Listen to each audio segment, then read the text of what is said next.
नमस्कार दोस्तों, आप सभी का फिर से एक बार बहुत बहुत स्वागत है मेरे चैनल मिथिका में, जहां मैं आप लोगों को ऐसी नई नई कहानियां सुनाती हूं जो आपने पहले कभी नहीं सुनी होंगी। तो चलिए आज की कहानी शुरू करते हैं। ये कहानी द टेल ऑफ हेके की एक डरावनी और रहस्यमयी लोक कथा है, जिसे 9 नाटक कनावा में भी सुनाया जाता है। अब इस कहानी पर आते हैं। बहुत समय पहले जापान के सुंदर शहर क्योटो में एक औरत रहती थी। वो अपने पति से बहुत प्यार करती थी, लेकिन एक दिन उसके जीवन में ऐसा तूफान आया जिसने उसकी दुनिया ही बदल दी। उसके पति ने उसे छोड़ दिया और किसी दूसरी औरत से शादी कर ली। उस दिन से उस औरत का दिल टूट गया। दुख धीरे धीरे जलन और भयानक गुस्से में बदल गया। उसके मन में बस एक ही विचार था, बदला। हर रात जब पूरा शहर सो जाता और घड़ी लगभग रात के 2 बजे का समय दिखाती, वो चुपचाप घर से निकलती और जंगल के बीच बने एक पवित्र मंदिर कीफुने श्राइन तक जाती।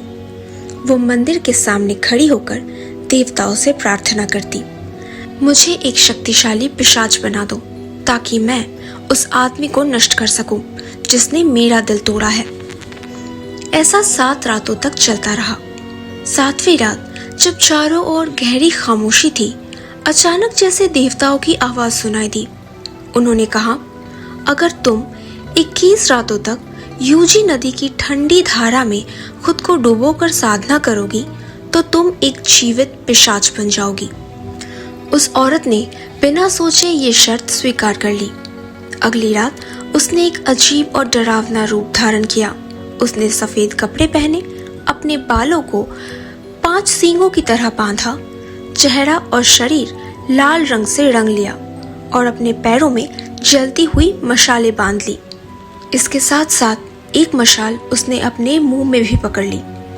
फिर वो धीरे धीरे नदी में उतर गई। 21 दिनों तक वो ठंडे पानी में खड़ी रही और अपने दिल में भरी नफरत को और भी भड़काती रही। फिर 21वीं रात को कुछ भयानक हुआ। उसका शरीर बदलने लगा। उसकी आंखें आग की तरह चमकने लगी। उसका चेहरा डरावना हो गया। वो अब इंसान नहीं थी। वो एक भयानक पिशाच बन चुकी थी, यूजी की हाशी ही में। उसी रात दूर कहीं उसके पति अचानक एक भयानक सपने से जाग गया। उसका दिल जोर जोर से धड़क रहा था। उसे लगा जैसे कोई बड़ा खतरा आने वाला हो।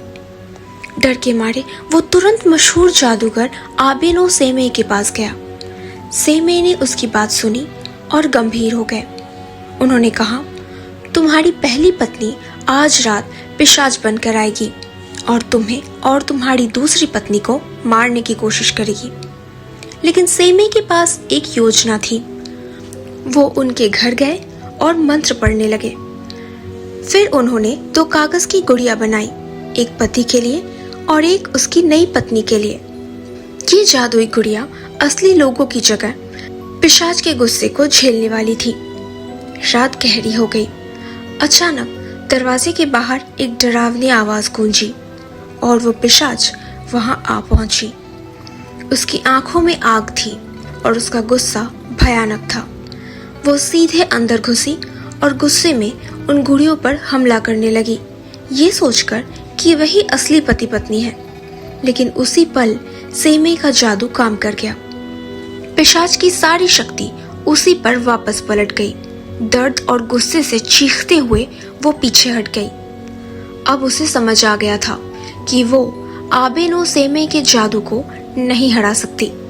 वो अंधेरे में गायब हो गई, लेकिन जाते जाते उसने एक डरावनी चेतावनी दी, मैं वापस आऊंगी। और उस रात के बाद लोग कहते हैं कि यूजी नदी के पास कभी कभी उस पिशाच की आत्मा अब भी भटकती है, बदले की आग में जलती हुई। तो दोस्तों, कैसी लगी आप लोगों को आज की कहानी? अगर अच्छी लगी हो तो प्लीज इसे लाइक कर दीजिए। नीचे कमेंट सेक्शन में लिखकर जरूर बताइएगा कि आप लोगों को कैसा लगा। और प्लीज प्लीज प्लीज मेरे चैनल को सब्सक्राइब कर दीजिए। और हाँ, अपने दोस्तों के साथ शेयर करना बिल्कुल मत भूलना। मैं आप लोगों से मिलूंगी अगले हफ्ते एक और नई कहानी के साथ।